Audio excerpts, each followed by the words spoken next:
Trois de tes bonnes minutes pour faire du jollof rice, celui du Nigeria.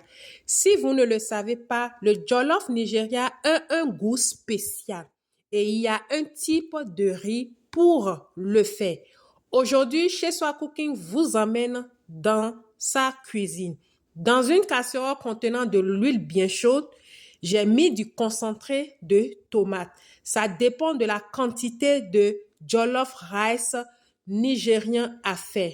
J'ai mis par la suite de la bicarbonate pour enlever l'acidité. J'ai tourné, remué dans tous les sens et après un bon moment, un peu d'huile et tout se mélange. Dans ce mélange, vous avez ce qu'on appelle du tataché. Ça peut être le frais comme le sec, le poivron rouge. Nous avons aussi du jalapeno. Nous avons des épices comme le laurier, du thym en grande quantité, du curry, de l'ail, du bouillon de volaille ou bien de viande, ça dépend. Mais l'ingrédient essentiel, c'est une bonne quantité d'ail, une bonne quantité de laurier et de thym pour donner le goût spécial au jollof rice du Nigeria. J'ai laissé mijoter, cuire pendant un très bon moment. Quand vous allez constater que l'huile commence par remonter, cela est prêt.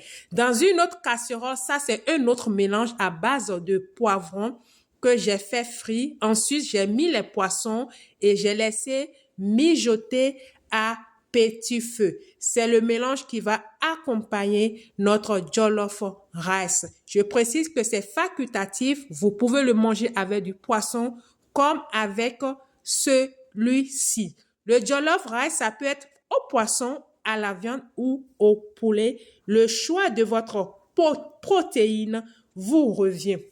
Donc voilà, dans la seconde marmite, j'ai versé ce riz. C'est un type de riz spécifique. Voilà, un peu avec un gros grain, je dirais. Et je précise que c'est pré-cuit. C'est pré-cuit. Donc, je n'ai pas dilué la consistance. J'ai juste mis, vous voyez la consistance du premier mélange, voilà, et j'ai fermé avec du papier alu.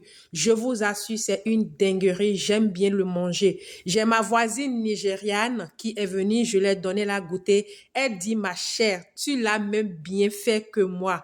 Étant nigériane, même quand je le fais, cela n'a pas ce goût.